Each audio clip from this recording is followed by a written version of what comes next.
Bonjour à tous, bienvenue sur la seconde partie consacrée au formulaire avec Django, une vidéo un peu plus courte cette fois, mais on va revenir un peu plus en détail sur la validation des formulaires et on va regarder comment personnaliser, éventuellement et si l'occasion se présente, eh bien comment on va se procéder en fait la validation de notre formulaire, que ce soit sur un champ en particulier ou même sur un ensemble de champs, si par exemple vous aviez des champs de formulaire qui doivent fonctionner ensemble ou en tout cas qui ont une relation entre eux par rapport à ce qu'il faut saisir. On va revenir déjà sur le formulaire, je vais refaire un petit point, un petit rappel pour aller un peu plus loin aussi au niveau des explications précédentes, pour revenir un petit peu sur ce qui concerne la validation du formulaire. Lorsque vous allez soumettre le formulaire, une fois qu'il a été saisi, il va y avoir tout un tas de règles qui vont devoir être validées. Ces règles sont principalement, en tout cas en priorité, celles définies au niveau de la création du formulaire, si vous en avez. Donc ça peut être, comme on l'avait vu dans la séance précédente, le fait de limiter à une taille, donc un nombre de caractères maximum, le fait de rendre le champ requis, ce genre de choses. Et bien évidemment, en dernier lieu, nous avons les contraintes finalement, donc toutes les règles que nous avons définies au niveau du modèle. Donc là par exemple, si je regarde au niveau du livre, on voit qu'on avait déjà pour le titre indiqué qu'il fallait une longueur en fait de titre maximum 32. Vous remarquez également au niveau de la quantité qu'on a par défaut une valeur de 1. Donc si nous avons déjà ces informations au niveau du modèle, on n'est pas obligé de le remettre ici. C'est pour ça que là par exemple au niveau du livre, je n'ai pas réindiqué à nouveau qu'il nous fallait un champ pour le titre d'une certaine taille puisque c'est déjà présent au niveau du modèle. Si je viens ici au niveau de l'ajout, on peut voir que si j'essaye de faire un titre vraiment trop long, et là vous voyez je ne peux plus saisir, donc je suis bien à 32 caractères maximum. Et même si on essaye de détourner le système, comme je vous avais montré précédemment, on va ici, il est où? Il est là. Il n'est pas là. Voilà, ici. On met par exemple 320 au maximum, donc là on a de la marge. On va pouvoir dépasser au niveau du formulaire, et si j'essaye bien sûr de soumettre ce dernier, vous voyez que c'est bien 1 par défaut, comme défini dans le modèle, et bien on a bien un message d'erreur qui nous indique que l'on ne peut pas en fait dépasser bien, ce qui a été défini au niveau du modèle. Donc on a une sécurité à ce niveau-là qui ne peut pas être contournée par l'utilisateur au niveau du formulaire. Il n'y a pas de problème, tout est géré, il n'y a pas de souci. Et on est sûr en fait d'avoir une garantie en fait sur l'intégrité des données, sur le côté correct en tout cas des données qu'on va vouloir faire saisir à l'utilisateur. Ce qui va être intéressant, c'est de voir qu'on va pouvoir changer tout ça. Les données, quand vous allez saisir en fait le formulaire, il faut qu'elles soient nettoyées. C'est le terme qui est utilisé ici au niveau de Django. Et une fois que toutes les données du formulaire sont nettoyées, cela valide si vous voulez le formulaire et on peut ensuite bien procéder aux différents traitements. Et c'est ce que nous avions fait notamment au niveau de la vue. Donc on appelle simplement la méthode isValid, on ne s'embête pas à ce niveau-là, juste une méthode. Et ceci normalement ne doit retourner, ou ne doit en tout cas déclencher aucune exception, aucune erreur.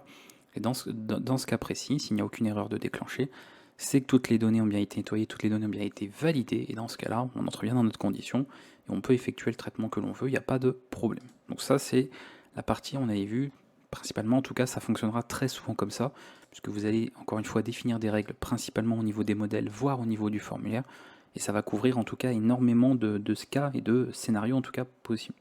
Voilà. Donc lorsque vous appelez la méthode isValid, on a le nettoyage des données qui est effectué, et à partir de là, on peut procéder au traitement que l'on veut. Donc ça, on peut le voir. Alors on a d'autres méthodes, on pourrait également faire directement accès à un attribut, il y a un attribut d'erreur en fait au niveau du formulaire, on a même d'autres méthodes qui sont utilisées, mais celle-là pour le coup est vraiment la plus pratique par rapport à la validation de nos formulaires.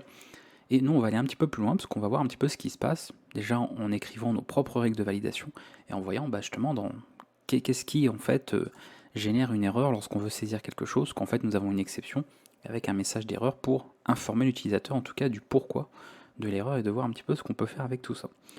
On va déjà appliquer l'exemple avec finalement le personnaliser si vous voulez une règle de validation pour un champ en particulier. On va regarder un petit peu tout ça pour voir ce que ça nous donne. On va aller dans le formulaire ici et vous allez créer pour un champ en particulier, donc je rappelle propre à son nom, le nom du champ en question, donc là on en a 3 concernant le livre, appliquer une règle de validation personnalisée pour ce dernier. Moi par exemple, je vais le faire au niveau de la quantité. Alors encore une fois, je ne fais pas forcément des exemples qui ont du sens, je fais surtout des exemples qui sont très simples, et qu'ensuite vous pourrez largement et facilement adapter en tout cas à des exemples plus utiles, plus concrets dans votre propre application. Je vais laisser ça ici, je vais créer une méthode def, et toutes les méthodes de validation personnalisée vont commencer par clean, le tiré du bas, donc underscore, et ensuite le nom du champ que vous voulez en fait vérifier, en tout cas faire nettoyer en particulier. Donc nous c'est celui-ci, pour être sûr, voilà, un petit copier-coller, comme ça il n'y a pas de problème. Nous sommes cette fois-ci dans cette méthode, donc de la classe bookform, qui est propre au formulaire concernant les livres, pour pouvoir effectuer une validation autre en tout cas que celle qui est effectuée par défaut par rapport aux règles, encore une fois, définies au niveau du modèle, donc notamment ici. Et pour l'auteur, parce que l'auteur, vous avez vu, est rattaché à un livre dans tous les cas. Ici, on va avoir besoin déjà de récupérer l'information. On passe généralement par un dictionnaire, toutes les informations transitent à un dictionnaire, et on peut récupérer ça dans une variable. Ça évitera surtout de réécrire à chaque fois toute l'intitulé du dictionnaire. Ça part évidemment du formulaire en question, et nous avons un dictionnaire qui s'appelle cleaned, donc attention, prétérit, data, et là vous allez indiquer bien le nom du champ, puisque ici ça ne change pas, comme ça nous récupérons ça dans cette variable, et ce sera plus pratique à manipuler. Maintenant que vous avez cette quantité, vous pouvez faire tout un tas de choses dessus. Vous pouvez vérifier, vous pouvez inclure une règle précisément, et ici par exemple on va faire une règle un peu particulière, encore une fois qui n'a pas beaucoup de sens, mais c'est pour voir un petit peu comment tout ça fonctionne, en disant que si la quantité est inférieure strictement ou égale à 0, ou que la quantité est supérieure à 100, donc par exemple pour indiquer que le livre doit être, en fait, on doit ajouter, quand on ajoute un livre, on doit ajouter une quantité entre 1 et 100, pas moins et pas plus, et bien dans ce cas-là, donc là si on est effectivement moins de 0 ou plus de 100, on va déclencher une exception, et pas n'importe quelle exception, parce que ça part évidemment des formulaires, et c'est un type bien précis qui est validation error. Et là, vous mettez votre message d'erreur, par exemple. Alors, comment Django mettait ça, la quantité ne devrait pas, donc généralement c'est du conditionnel. La quantité d'ajout, enfin la quantité du livre doit être comprise entre 1 et 100, comme ceci. Et bien évidemment, s'il n'y a pas de problème, on retourne, c'est important parce que ça pourrait être éventuellement utilisé pour d'autres parties de l'application et de la validation. On retourne bien sûr cette quantité, donc nettoyer, d'accord. Donc là, ça c'est le nettoyage qui est fait de manière par défaut, d'accord, générique. Donc on récupère ceci, et ensuite nous, on applique une règle supplémentaire. Vous voyez, en temps normal, il ferait juste ça, au niveau de nettoyage, ce qu'on faisait jusqu'à présent, pour faire valider le formulaire. Là, on récupère cette donnée, qui a déjà été faite en amont, et nous, on applique cette règle-là, on vérifie, on effectue en tout cas le test de cette expression, pour ajouter cette règle supplémentaire, qui permettra de valider ou non ce champ du formulaire. Une fois qu'on a ça, on a en fait un petit peu toute l'information que l'on veut. On va retourner là, parce qu'il n'y a pas de modification à faire, donc on va directement actualiser la page ici, et on va tenter d'ajouter un livre. Ah, il m'a gardé GT la dernière fois. Akira. Je vais mettre par exemple 0, alors là on verra qu'on a des cas un peu particuliers pour 0, et là, la quantité du livre doit être comprise entre 1 et 100, d'accord. Si je mets bien sûr 101, ça ne marche pas, et si je mets 100, donc ça fait un sacré stock. Là évidemment ça a été ajouté sans problème, Rainbow GT 100, et je peux vérifier ici sur la fiche, ça correspond bien, donc il n'y a pas eu de problème, on a pu ajouter ce livre. Nous avons ajouté une nouvelle règle de validation au niveau du formulaire. Vous voyez qu'à nouveau, on n'a pas touché au modèle, puisque ça ce sont toutes les définitions de base. C'est vrai qu'on y touche très très rarement, on le fait une fois pour toutes, et à moins de faire tout un gros changement par la suite, ultérieurement, mais attention à ça, on modifie à ce moment-là au niveau du modèle, mais sinon une fois qu'il est fait, il est fait. Au niveau des vues, c'est de l'affichage, donc là ça ne changeait pas. Donc c'est vraiment au niveau du formulaire qu'on change, ou qu'on ajoute éventuellement des validations personnalisées, propres à un champ ici en particulier. Si je voulais faire une validation en plus sur le champ title, vous faites une méthode clean underscore title. Vous avez compris le principe. Et après ici, vous faites tous les tests que vous voulez. Rappelez-vous, c'est du Python. Donc vous avez appris à programmer dans ce langage. Et ensuite, surtout, vous n'oubliez pas de retourner. Voilà, donc ça c'est, on va dire, le strict minimum. Vous récupérez le champ en question depuis le dictionnaire clean data et vous le retournez à la fin s'il n'y a pas eu de problème. Et il faut qu'à un moment donné, si ça n'a pas validé vos tests, et bien que ça déclenche une exception forms.validation error. C'est important d'avoir ce fonctionnement-là. Donc ça, c'est à voir. Voilà, donc ça, c'est le plus simple. Vous avez vu, c'est pas compliqué, c'est vraiment le truc le plus pratique. Si vous avez vraiment un champ en particulier, vous voulez faire un test supplémentaire, vous pouvez procéder comme ça. Il n'y a pas beaucoup de code à écrire en plus, et ça suffira largement. Maintenant, comme je le disais, pour la deuxième et dernière partie de cette vidéo, vous pourriez avoir des champs qui sont reliés ensemble. Par exemple, alors moi je vais faire une règle un peu bizarre, dire par exemple, dans le cas où le livre commencerait par Dragon Ball, et de dire qu'un livre qui commence par Dragon Ball, donc encore une fois ça n'a pas de sens hein, dans le réel, hein, si on faisait ça en vrai, ne doit pas avoir une quantité inférieure à 10 par exemple. Voilà. On estime bon que si on ajoute ce livre, les gens aiment tellement, il faut au moins qu'on ajoute un stock de minimum 10 livres, parce que si on en ajoute moins, on va très vite être en rupture de stock, et les gens vont pas être contents, vous savez comment ça se passe, thread Twitter, tout ça, bref, c'est un peu compliqué. Donc on va partir du principe qu'il y a une relation directe entre le titre du livre et la quantité, pour dire, voilà, si c'est un livre Dragon Ball, peu importe lequel, on doit en ajouter au minimum 10 et pas moins. Donc on a une relation entre les deux. Si vous avez bien compris jusqu'à présent, vous avez vu quand on utilise ici une méthode, qu'on définit une méthode, c'est propre à un champ en particulier. Si là je veux travailler après avec directement par exemple le titre ou autre, c'est pas pratique parce que ici c'est censé faire la validation de la quantité, pas autre chose, c'est indiqué dans le nom. Sinon on mélangerait tout et n'importe quoi et on aurait à coup sûr des erreurs. Je pourrais éventuellement faire à nouveau une méthode ici. Le problème, c'est qu'on se retrouve avec le même souci. On va pouvoir effectivement contrôler le titre en question, mais pas forcément la quantité par rapport au titre, voyez. Ou alors vous allez avoir des doublons, donc ça va rajouter beaucoup de code pour rien. Dans ce cas-là, ce qu'on peut faire, alors je vais, bon, pour le moment le mettre en commentaire, même si on pourra le changer après, le remettre par la suite, parce qu'on va voir que ça peut rester hein, sans problème.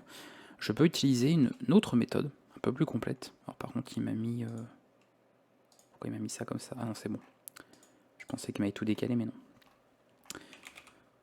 D'utiliser la méthode clean. Voilà. Donc celle-ci est normalement appelée, cette méthode, parce qu'en fait on est en train de la surcharger, hein. Il y a une méthode qui existe de base hein, pour ça, comme pour chacune. Donc on réécrit en fait une autre méthode. Elle est appelée quand justement toutes les méthodes comme ça qui peuvent exister ont été validées. Évidemment, de toute façon s'il y a une erreur déclenchée, on va pas aller bien loin. Donc ça valide en premier lieu toutes les méthodes là, pour des champs en particulier, et ça si vous voulez c'est un peu la validation personnalisée mais globale, plus générale. Et d'ailleurs si on a une erreur qui est déclenchée, ici le message d'erreur sera affiché au niveau du champ en particulier, là où on aura quelque chose qui est propre au formulaire de manière générale. Voyez, ça ne va pas concerner en fait une erreur propre à un champ seulement, mais plus l'ensemble du formulaire. Bon, même si on pourrait tricher entre guillemets en mettant le message d'erreur, en l'affichant un petit peu où on veut, au niveau d'un champ en particulier, mais par défaut le comportement sera de l'afficher au niveau global du formulaire. Ici on va pouvoir contrôler pas mal de choses. Alors là le problème, ce qu'il faut savoir ici, c'est que si éventuellement le champ n'existe pas, qu'on a une valeur par exemple qui n'a pas été validée, ici on va en fait avoir une erreur qui va être déclenchée, ça va poser problème. On aura une key error en fait, et on n'aura donc pas récupéré ce qu'on voulait, puisque le champ n'existera pas, l'information n'existera pas dans ce dictionnaire ici.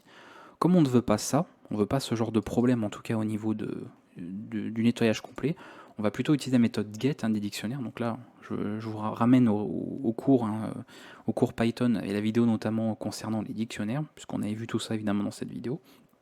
Et on va récupérer le champ en question qu'on veut. Donc ici, title, je vais faire un self, ça ne change pas, clean data, mais ici on va utiliser get. L'avantage de get, c'est que si le champ en question, donc la valeur dans la clé spécifiée n'existe pas, ça retournera none, et on n'aura donc pas d'erreur déclenchée, donc ça va exactement très bien avec ce qu'on voulait. Je fais ça comme ça, il me faut la quantité, puisque là on travaille avec les deux données, et voilà, on récupère les deux. S'il y en a une qui n'existe pas, je vous dis ça retournera none. Alors pourquoi je dis que ça peut retourner none, par exemple, le cas de la quantité notamment, en mettant 0. Vous savez qu'en informatique, quand par exemple on a un nombre, donc une valeur numérique qui vaut 0, il pourrait considérer en fait qu'il n'y a rien, d'accord, qui ne retourne rien, parce qu'il part du principe qu'il faut minimum 1, ou alors une valeur négative. Donc le 0 peut avoir un comportement des fois un peu particulier quand on écrit des programmes ou des applications, et pourrait tout simplement ne pas mettre la quantité dans le dictionnaire si vous mettiez une quantité de 0, alors que l'utilisateur peut au niveau du formulaire écrire 0, ici lors de l'ajout d'un livre, c'est pas parce que c'est 1 par défaut qu'il ne peut pas faire ceci, et ça pourrait éventuellement déclencher des erreurs qu'on ne veut pas parce qu'elles n'auraient pas de sens au niveau de notre application. Je récupère le titre s'il y en a un, je récupère une quantité s'il y en a une, et ensuite on peut procéder à la validation. Alors là, le plus simple c'est de vérifier que tout ça existe, donc if title and quantity, voilà, c'est le minimum, et maintenant vous faites toutes vos validations, d'accord, classique. Donc là évidemment, j'ai oublié mais à la fin, on va le faire déjà avant, pas l'oublier parce que sinon en parlant je vais l'oublier et ça va être dramatique. Voilà, on retourne clean data cette fois-ci, d'accord, donc tout à la fin, et ici, dans la condition, vous faites vos différents tests. Donc moi par exemple, comme je disais, je vais faire un test comme ceci, en disant si le titre commence par Dragon Ball. Alors, attention, on respecte bien, parce que moi je mets une majuscule au début de chaque chose, voilà, comme ceci, et que la quantité est strictement inférieure à 10, dans ce cas-là, je déclenche une erreur en disant minimum, bon, je vais mettre un message plus court, pour un livre Dragon Ball. Encore une fois, quand je dis Dragon Ball, ça peut être Dragon Ball Z, Dragon Ball Super, etc. GT, peu importe. C'est pour ça que ça prend bien le Start With par rapport à cette chaîne. Ça commence, le titre du manga commence par ces deux termes. Il peut y en avoir d'autres à la suite, bien évidemment. Donc, comme je vous l'ai dit, un test qui n'a après pas beaucoup de sens. C'est juste pour l'exemple, pour avoir quelque chose qui est très simple. Bien sûr, après, vous testez ce que vous voulez, si bien sûr il y a besoin de le faire. Sinon, vous pourriez vous contenter de la validation par défaut, qui déjà, encore une fois, traite beaucoup de choses par rapport à comment vous avez défini les règles au niveau du modèle. Donc là, on a quelque chose de beaucoup plus propre, d'accord, pour cette partie-là. Et on va pouvoir procéder un petit peu à ça. On va actualiser. Je vais faire ceci. Donc là, je mets un livre. Alors, je crois qu'on ne l'avait pas super ici. On va mettre ça. Et ici, je vais mettre une quantité. On va laisser 1 par défaut. Et voilà. Donc là, on aura l'erreur à ce niveau-là. Vous voyez, il ne va pas mettre l'erreur forcément au niveau de la quantité, comme on l'avait tout à l'heure ici. Bon, si c'est le titre, c'est vrai qu'on pourrait croire qu'il la met tout en haut du formulaire. Non, il la met en fait au-dessus du champ titre, parce que les erreurs se mettent là. Donc on a en fait une autre liste. D'ailleurs, si je vous montre, vous verrez un petit peu, c'est error list, mais en non-field, d'accord, pour dire que c'est pas rattaché à un champ en particulier. Donc si vous voulez changer un CSS, par exemple la couleur ou autre du message d'erreur, voilà les deux classes qu'il faut choper. Donc ce sont capturées dans une UL. Error list comme pour un champ en particulier, et ensuite non-field pour indiquer que ce sont la liste des erreurs globales du formulaire. Voilà, donc on a bien le message qui est affiché, et ça pose problème. Et bien sûr, à partir de 10, donc pareil, hein, si je mets 9, évidemment ça ne passera pas. Si je mets 10, c'est bon. D'accord, alors par contre il m'a mis clean data, ah oui, je l'ai peut-être pas. Ah oui, hop, oui, j'ai fait des bêtises. On refait, oui, voilà. Donc on a mis Dragon Ball Super, Akira Toriyama, et pour montrer que c'est propre qu'à Dragon Ball, donc si j'ai ajouté n'importe quoi, alors je mets vraiment un nom qui n'existe pas, hein, un nom inconnu, voilà, et là par exemple, ça marche, vous voyez, donc ça s'applique bien, ça c'est normal, hein, c'est de la programmation, donc le titre commençait pas par Dragon Ball, donc là la quantité peut être inférieure à 10, il n'y a pas de problème, tant que ça reste une quantité, par exemple, bon, qui ne serait pas ici inférieure à 0 ou autre, sauf que j'ai commenté cette partie, donc on va la décommenter, tout le principe. On va retirer ça, on va retirer ça, on va retirer celui-ci, et on va remettre cette règle-là qu'il y avait. Et là, eh bien, les deux vont s'appliquer. Donc je peux faire ça. Tier Dragon Ball. GT, je l'ai enlevé. Hein. On est d'accord si j'essaie de faire ça. L'erreur globale, effectivement, il en faut au minimum 10. Donc je peux prendre 9, 8, etc. Même problème, voilà. Mais par contre, si je dépasse les 100, eh bien, hop, c'est la quantité qui est pas bonne. Donc il a bien traité également la validation personnalisée propre à la quantité en particulier. Donc vous pouvez cumuler, vous pouvez avoir des vérifications à faire sur un champ de manière isolée, c'est-à-dire que c'est indépendant, hein, l'erreur ici, il n'y a pas besoin de tester sur un autre champ, et s'il y a des champs qui sont en relation et que vous devez tester des choses entre eux, d'accord, vous le faites dans une seule et unique méthode, clean, et là vous faites toutes vos vérifications, et comme je l'ai dit, ça passera. Donc il va d'abord effectuer en fait les vérifications des méthodes clean underscore quelque chose, un autre champ, et à la fin, une fois que tout est validé, il passe à la méthode clean, qui sera faite à la fin, et après ça suit tout le processus de validation comme on avait vu dans la première partie, en tout cas au niveau des formules. Donc vraiment pas compliqué. Et ici, bon, je vais mettre 100 cette fois-ci, parce que c'est le maximum, et ça a bien validé sans problème. Donc tout fonctionne comme prévu par rapport aux différentes règles de validation que nous avons effectuées.